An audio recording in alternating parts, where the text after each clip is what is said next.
እስኪ ስለ ኦሮማራ አንስተሃል ኦሮማራ ከስሟል የለም ምሎ ወገኖች አሉ ከነዚህ ውስጥ ቀደም ብለንም ያልተቀደሰ ብቻ ስንል ነበር መርህ አልባ ግንኙነት ስንል ነበርና አሁንም አስፈላጊ አይደለም ሞቷል ምሎ አሉ ሌላው ብዙን ጊዜ በኢትዮጵያ የሶስቱ ልቃን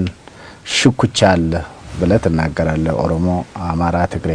ይሄ አባባል ደግሞ ሌሎችን ለመጨፍለቅ ይተቀምበታል ጀዋር ይሉሃል ምን ትላለህ ኦሮማራ ሞቷል ሞቱም ተመልሶ ይወለዳል ቀዝቀዝ ብሏል ያው ልክ ሃኒሙን ነበር አምና በፍጥነት የተሳካለ ከመሆኑ የተነሳ የጋለ ፍቅር ነበር ከዛ ደግሞ ሪል ፖለቲክስ ለመጣ ቀዝቀዝ ብሏል አሁን ተመልሶ ግን መጋሉ ግዴታ ነው ኢስ አ ፋክት ኦፍ ኔቸር በቃ የአማራና የኦሮሞ ኃይል አንዳንድ እየተባበረ አንዳንድ እየተጣጣዘ መሄድ ኢስ አ ፋክት ኦፍ ላይፍ ዝም ብሎ ሰው ራሱን የሚሸውደው እንጂ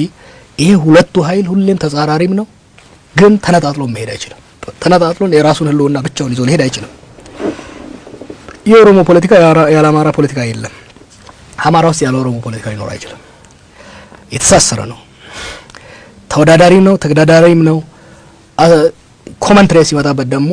ተባባሪም ነው የሚሆነው እና በተለይ ደግሞ የተረጋጋ ዲሞክራሲያዊ ስርዓት ለመገንባት ከተፈለገ ተበብሩን ጠበቅ ማድረግ ይህን ግን እንደፈጸሙ ምንም አይነት ልዩነት እንደሌለ ለማስመሰል መሞከሩ አደጋ ነው ልዩነቶች ይኖራሉ የስልጣን ሽኩቻዎች ሽሚያዎች የሀብት ክፍፍል ልዩነቶችና አለመስማማቶች ይኖራሉ እነዚህን ችግር የሆነ የሚታየኝ እነዛ በምን አይነት አካሄድ በምን አይነት አሰራር እየተገዙ ይሄዱ የሚለው ላይ ጠለቅ ያለ ውይይት አሁን ባለው ደረጃ ፕራይመሪሊ በኦዲፒና የዲፒ መካከል በሁለቱ ማህበረሰብ በሁለቱ ፖለቲካ ኃይሎች አሰላለም መካከል መደራደሩና መወያየቱ አስፈላጊ ይመስለኛል የሶስቱ ትብብር የሶስቱ ውይይት ምክንያቱም ላለፉት 400 ዓመታት የዚህ አካባቢ ፖለቲካ የሶስቱ ሽኩቻ ነው ዝሆኖች ሲጣሉ ሳሮች ይጎዳሉ ነው ሌላው ለማሳነስ አይደለም ኢትስ ሪያሊቲ እኔ ሪያሊስት እዚህ ሀገር ውስጥ ለምሳሌ ሶማሌ ስልጣን ላይ ቢወጣ ቅር የሚለው ብዙ አታይም ወይ ትግሬ ወይ አማራ ወይ ኦሮሞ ሲወጣ ደግሞ ሁለቱ ይነሳሉ እና ያለ ነው ኢትስ ፋክት ሌላው እንደውም የሶስቱ እስረኛ ሆኗል ሌላው ማህበረሰብ የሶስቱ ሽኩቻ በሶስቱ መካከል ሽኩቻ ሲካል የተቀሩት ማህበረሰቦች ወይ ከዚህ ጋር ወይ ከዛ ጋር የሚቆሙበት ወይ ደግሞ በጋራ ቪክቲም የሚሆኑበት ሁኔታ ነው ያለው እና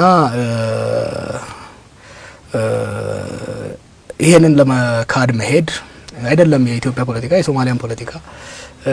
የደቡብ ሱዳን ፖለቲካም ቢሆን የኤርትራን ፖለቲካ በዚህ በሶስቱ ሽኩቻ ላይ የተመሰረተ መሆኑን መካድ አይ ቲንክ ራስን መሸወድ ይመስለኛል ይሄንን አምኖ በመቀበል ሶስቱ ወደ ግጭት ሳይሆን ወደ ትብብር ወደ ሰላም ፉክራቸው እንዳለ ሆነው ሽኩቻቸው እንዳለ ሆነ ሽኩቻቸው ወደ ግጭት እንዳይሄድ ሽኩቻቸው ወደ ጦርነት እንዳያመራ ሽኩቻቸው ፉክራቸው ሀገር እየገነባ ዲሞክራሲን ለመገንባት ሊጠቅም ይችላል ወይ ደግሞ ሀገር ለማፍረስ ሊጠቅም ይችላል ስለዚህ ሶስቱ ተዛድረው ወደ ሀገር መገንባት እንዲሄዱ ማድረጉ ጠቃሚ ይመስለኛል በዚህ በድርድሩ ሀገርን በመገንባት ሂደት ውስጥ ከለቃኖቹ አንዱ አንተናና ምንድነው በአማራና በኦሮሞ ለቃንና ለሌሎችም ለቃን መካከል እየተደረገ ያለ ነገር አለ ወይ ይሄ ልዩነቶች እንዲወገዱና በተለይ ሽግግሩ ሰላማዊ በሆነ መልኩ እንድደመደም በእናንተ በኩል ለቃኖች እየተጫወታቸው ያላችሁት ቢና ወይ ደግሞ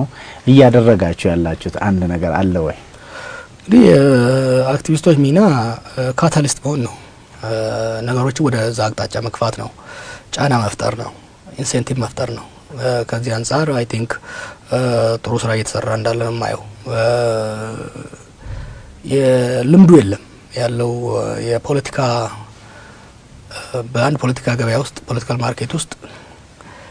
እየተፎካከርክ አብረህ መስራት እንደምትችል ብዙ ልምድ የለም ለዚህ ነው ትንሽ አንዱን ወደ ወገን የሚገፋ ወይም ደግሞ የሚያስከፋ ነገር ሲመጣ ልክ ወደ ጦርነት ወደ ግጭት ምን ሄደ እየመሰለው በዛው ወደ ግጭት የሚገባበት ቅድም እንዳልኩት ትልቁ ስራ መሰራት ያለበት እንደ ተስፋ አደርጋለሁ በኤዲፒ እና ኦዲፒ መካከል